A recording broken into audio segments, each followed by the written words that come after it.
5 years later. Trisha POV. Bessie, mamimiss kita sobra. Malungkot na sabi ni Carly. Nakilala ko siya rito sa France. Naging kaklase ko siya. At hanggang sa makagraduate kami ng college ay magkaibigan pa rin kami. At kasama ko rin siya sa restaurant ko. Yes, may restaurant na ako. Ako ang nagmamanage at tinutulungan ako ni Carly. Ako rin, Bessie, mamimiss kita. Sabi ko at niyakap siya. Uuwi na kasi ako ng Pilipinas. May ibibigay raw sa akin si Daddy na isa pang restaurant doon. Kaya ang restaurant ko rito ay si Carly na ang magmamanage. Tsaka may meet daw kami na kasama ko na magmanage ng restaurant. Hindi sinabi ni Daddy kung babae ba o lalaki. Kaya ko namang manage ang restaurant mag-isa, bakit kailangan ko pa ng katulong? Basta tawag ka sa akin kapag nakarating ka na sa Pilipinas ha, sabi ni Carly. Narito na kasi kami sa airport. Naghihintay ng flight ko pauwi ng Pilipinas. Sige, tatawagan kita, nakangiti kong sabi. Maya-maya ay tinawag na ang mga pasahero. Kaya tumayo na ako at niyakap si Carly at naglakad na papasok sa eroplano. 5 taon na ang nakalipas. Nawala na yung sakit. At hindi ko na siya mahal. Naalala ko na naman siya. Kumusta na kaya siya? May pamilya na kaya siya ngayon? Kaya ko na bang harapin siya muli? Pero natatakot akong makita siya ulit. Baka bumalik na naman ang nararamdaman ko sa kanya, kapag nagkita kami. Hindi ko alam kung kaya ko na nga ba siyang makita. Nang lumapag na ang eroplano na sinakyan ko, ay lumabas na ako at hinintay ang mga bagahe ko. Pagkatapos ay hinintay ko na ang sundo ko. Hindi ko alam kung sino ang susando sa akin. Hindi kasi sinabi ni Daddy kung sino ang susando sa akin. Mga ilang minuto na paghihintay, ay may isang black na kotse ang huminto sa harap ko. Hindi ko nakikita ang nasa loob. Nagulat ako nang lumabas ng kotse ang may-ari. Parang huminto lahat sa paligid ko, nang makita ko kung sino yun. Bakit siya? Paano niya nalaman na uuwi ako? Hindi. Baka iba ang susunduin niya. Kaya hindi ko na lang pinansin. Nakatingin kasi siya sa akin. Tatayo ka na lang ba dyan? Nagulat ako nang magsalita siya. Nasa harap ko na pala siya. Ha? Bakit ganun? Hindi ko alam kung anong sasabihin ko sa kanya. Saka bakit ang gwapo niya pa? Iris. Ano ba yang iniisip ko rin? Welcome back wife. Sabi niya, at hinalikan ako sa labi. At dahil sa gulat ko tinulak ko siya. Let's go. Tanong niya. Hindi ako sumagot. Ayaw kong sumakay sa sasakyan niya. Pwede ba umalis ka na at wag mo akong tawaging wife, kasi wala na tayo? Inis kong sabi sa kanya sabay irap. Bakit ako aalis kung hindi naman sasama ang sinusundo ko, sabi niya na nakangiti sa akin. Ako ba ang sinundo niya rito? Pero sino ang nag-utos sa kanya? What do you mean? Tanong ko sa kanya. Hindi pa ba obvious? Kita mo naman na wala na ang mga bagahe mo rito. Naroon na lahat sa kotse ko. Sabi niya. Tiningnan ko naman sa gilid at wala na nga ang mga bagahe ko. Hindi ko napansin yun. No, ayokong sumakay sa kotse mo. Magta-taxi na lang ako. Pagmamatigas ko. Baka kung saan pa ako dalhin yan. You have no choice baby. Nasa kotse ko na ang mga bagahe mo. Nakangiti niyang sabi, paano na ta? Wala nga akong choice kaya padabog akong sumakay sa kotse niya. Inaasar talaga ako nito. Lord naman. Katatapak ko pa lang ng Pilipinas, tapos mukha niya kaagad ang sumalubong. Sadya ba ito o aksidente lang? Kanina iniisip ko pa lang siya, tapos ngayon nasa harap ko na. Habang nagbabiyahe kami ay hindi kami nag-uusap. Nakatingin lang ako sa labas. Nang makita ko ang dinadaanan namin ay nataranta ako. No, ayaw ko nang bumalik sa bahay namin. Saan tayo pupunta? Tanong ko sa kanya. Sa bahay natin. Why? Sagot niya. No, kina Daddy ako uuwi. Kaya ihinto mo ang kotse. Bababa ako. Utos ko sa kanya. Pero hindi niya sinunod. Anton, ano ba sabing ihinto mo? Sigaw ko sa kanya. Pero lalo niya lang binilisan ang pagpapatakbo. Gosh! Natatakot na ako sa sobrang bilis niyang magpatakbo. Kaya pumikit na lang ako. Maya-maya ay huminto kami sa tapat ng bahay. Wala pa ring pinagbago. Ganun pa rin ang kulay. Hindi ako bumaba ng kotse. Bahala siya riyan. Ayaw kong tumira ulit sa bahay na to. Kasi bumabalik lahat ng alaala ng nakaraan. Trisha. Huwag mong sagarin ang pasensya ko. Pagbabante niya sa akin. Pinuksan niya na kasi ang pinto ng kotse. Bumaba na ako ng kotse, at naunang naglakad papasok ng bahay. Bakit hindi man lang ako tumatanggi, kapag siya na nagsalita? Dapat nga magagalit ako sa kanya. Pero bakit ganito? Trisha hiha, naku namiss kitang bata ka. Salubong ni Manang Tina at niyakap ako. Niyakap ko rin siya. Namiss ko rin si Manang Tina. Wala kasi siya nang umalis ako rito dati. Dito pa rin pala nagtatrabaho si Manang. Manang, kumusta po kayo? Tanong ko. Okay lang ako anak. Ikaw kumusta ka na? Tanong ni Manang Tina. Okay lang din po, Manang. Sagot ko. Ngumiti lang si Manang sa akin.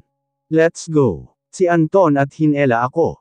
Tinanggal ko ang kamay ko sa pagkakahawak niya, at naunang umakyat sa hagdan. Nasa harap na ako ng kwarto ko nang magsalita siya. Hindi na yan ang magiging kwarto mo ngayon, sabi niya. Tumingin ako sa kanya. Saan? Tanong ko. Pero paano? Ito dati ang kwarto ko. Sa kwarto ko. Sagot niya at hinela ako papasok. Ang hilig talaga manghila. Bakit dito? Hindi ko naman kwarto to. Mataray kong sabi. Dito na ang magiging kwarto mo. Kasama ako. Sabi niya at pumunta sa closet niya. Nilibot ko ang paningin ko sa loob ng kwarto niya. Wala ring pinagbago. Black and white pa rin ang kulay. Ang kwarto ko kaya red pa rin kaya ang kulay. Pahinga ka muna. May pupuntahan tayo mamaya. Napalingon ako sa likod ko nang magsalita siya. At ang hindi ko inaasahan ay wala siyang t-shirt, at naka-boxer short lang siya, kitang-kita ko ang six-pack abs niya. Iris. Ano ba yung pinag-iisip mo Trisha? Don't worry wife. Mahahawakan mo rin to mamayang gabi. Nakangiti niyang sabi sabay kindat. At dahil alam kong pulang-pula na ako, ay tumakbo ako papasok sa banyo, bakit kasi nagkita pa ulit ang landas naming dalawa. Pero galit pa rin ako sa kanya. Hindi ko pa rin siya mapapatawad sa ginawa niya. May daan naman dito sa banyo papunta sa kwarto ko.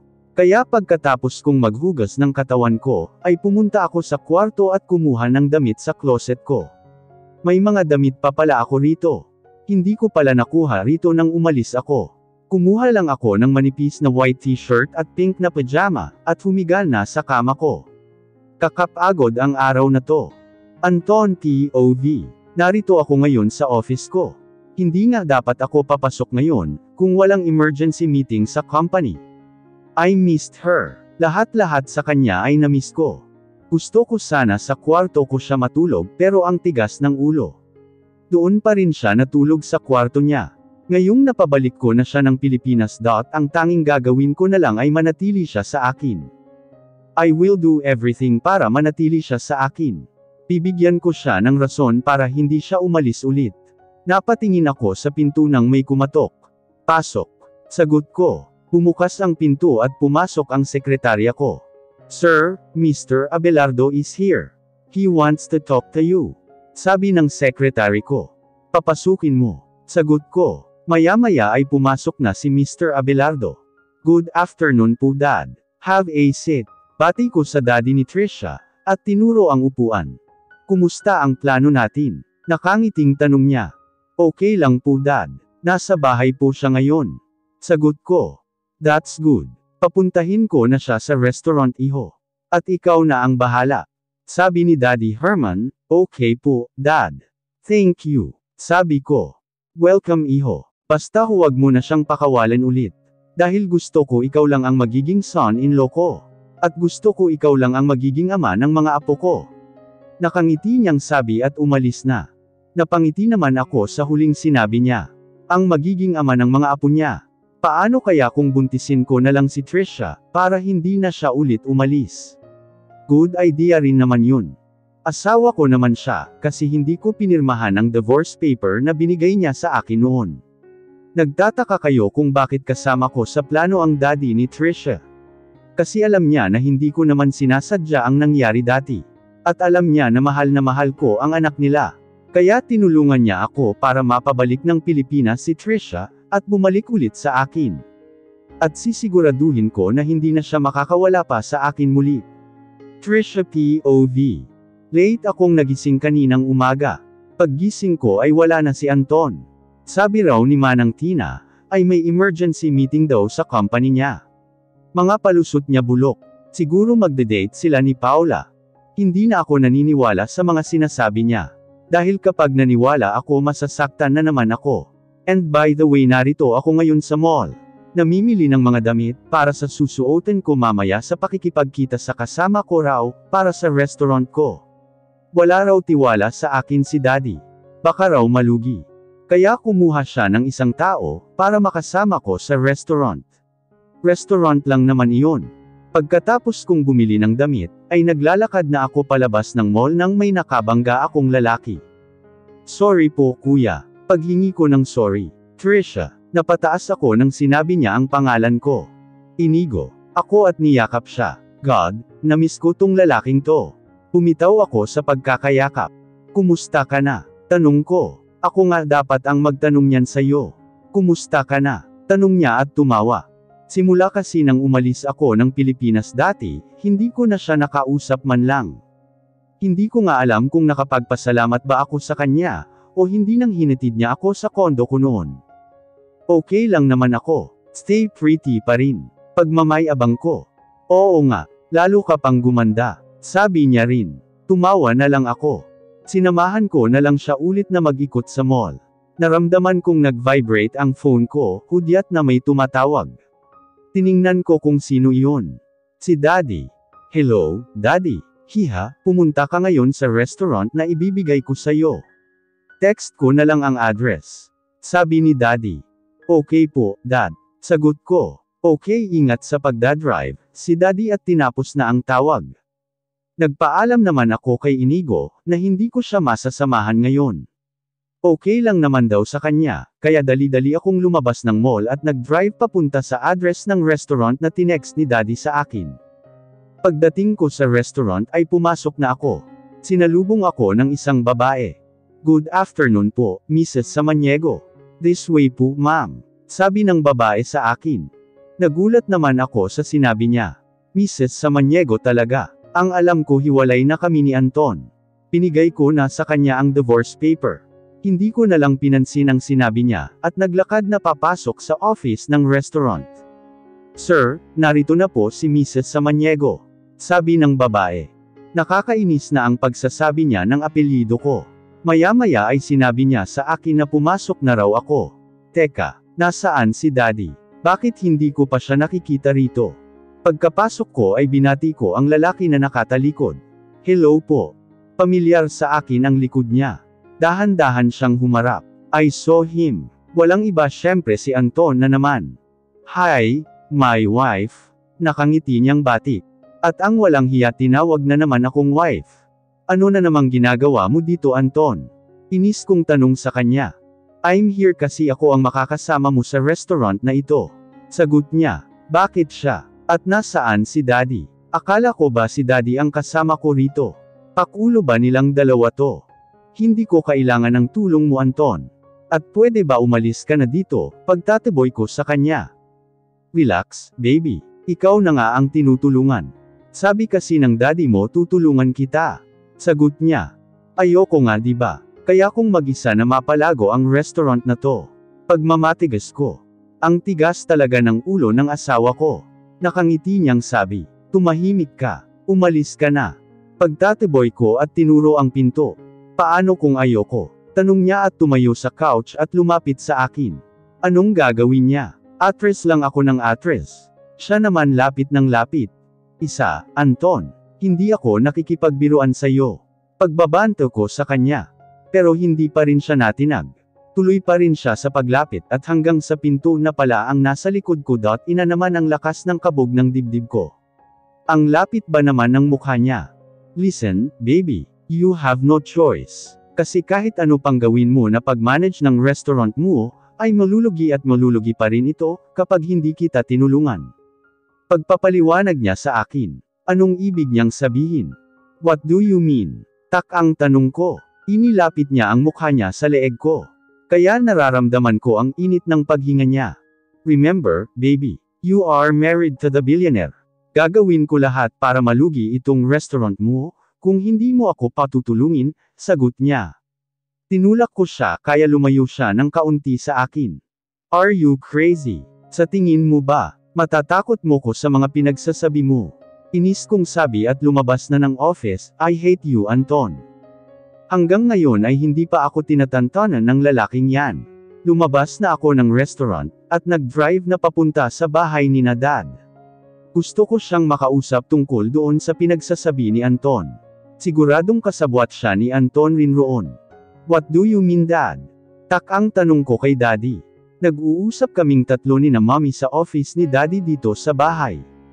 Kapag hindi ka pumayag sa gusto ko, lahat ng ari-arian ko at ang kumpanya, ay hindi mapapasayo, seryosong sabi ni Daddy.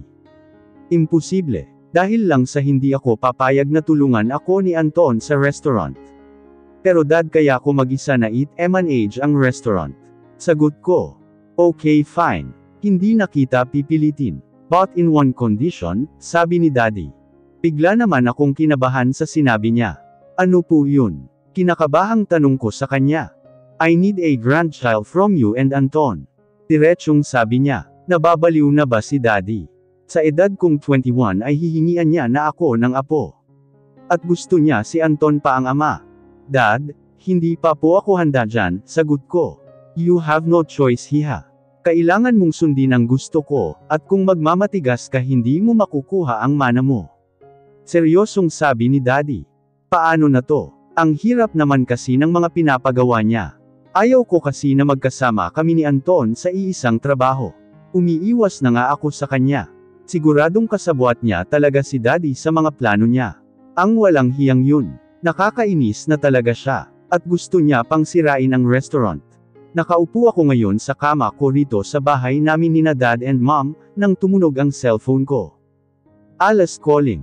Agad kong sinagot ang tawag niya. Hindi ko pala sinabi sa kanila na dumating na ako. Hello. Sagot ko. Hoy bruha, bakit di mo sinabi na umuwi ka na pala ng Pilipinas ha? Sabi ni Alice. Bakit niya alam? Paano mo nalaman? Tanong ko. Aba, reporter namin ang mommy mo. Sagot niya. Si mommy talaga. Ganun ba? Sorry kung hindi ko kayo nasabihan. Sagot ko. It's okay.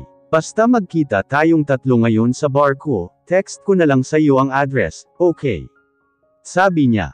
Okay, sige. Bye. Pagsang-ayon ko at tinapos na ang tawag. Nagayos na ako at umalis na papunta sa address na binigay sa akin ni Alice. Namiss ko rin ang dalawang yun. Hindi na kasi sila nagte-text or call man lang noong naroon ako sa France. Pagdating ko sa harap ng bar ni Alice, ay agad na akong pumasok. Nakita ko kaagad ang dalawa na nakaupo sa isang table. Pagkakita nila sa akin ay kumaway sila, kaya lumapit ako sa kanila. OMG! Namiss kita, bestie. Sigaw ni Jana sabay yakap sa akin. Pagkatapos ay umupo na kami.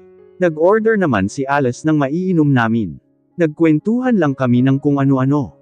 Hanggang sa napunta ang topic sa amin ni Anton.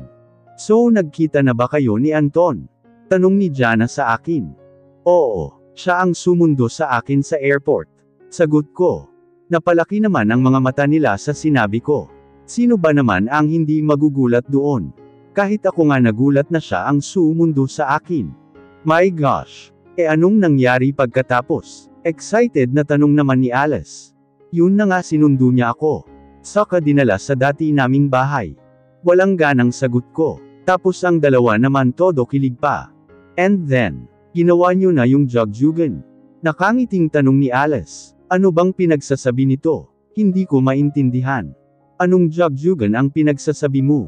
Tak ang tanong ko. Napakamot naman siya ng ulo. Napaka-inosente mo naman. Jugjugan means yung ginagawa ng mag-asawa kapag gabi. Yung magkikis tapos maghuhubad, tapos magpinutol ko na ang sasabihin niya. Ang daming alam. Pinatukan ko siya. Hoy Ali, kung ano-ano ang lumalabas dyan sa bunganga mo ha. Grabe ka naman bakla. Correction lang ha, Alice ang pangalan ko. Saka totoo naman yung sinabi ko. Sabi niya at napakamot-kamot pa ng ulo. Tumatawa lang si Jana sa mga pinanggagawa namin ni Alice. Napairap na lang ako. Pero seryoso bestie, paano kung ginagawa to ni Anton kasi ayaw ka na niyang pakawalan ulit? Tanong ni Jana. Nangunot naman ang noo ko sa sinabi niya. Paanong ayaw niya na akong pakawalan? Nariyan naman si Paula. Hindi naman siguro bestie. Baka sila pa nga yata ni Paula ngayon. Sagot ko. Kaya hindi ako magtatagal sa bahay namin ni Anton. Baka pumunta pa roon si Paula. Kaya kukunin ko na lang mamaya ang mga gamit ko roon, at uuwi na ako kina Daddy and Mommy. Bakit hindi mo alamin? Sabi ni Jana. Aalamin ko pa ba? Masasaktan lang ako kapag inalam ko pa. Bahala na bestie. Tsaka para saan pa para alamin ko? Sagot ko. Nagkwentuhan pa kami hanggang sa hindi namin namalayan na gabi na pala.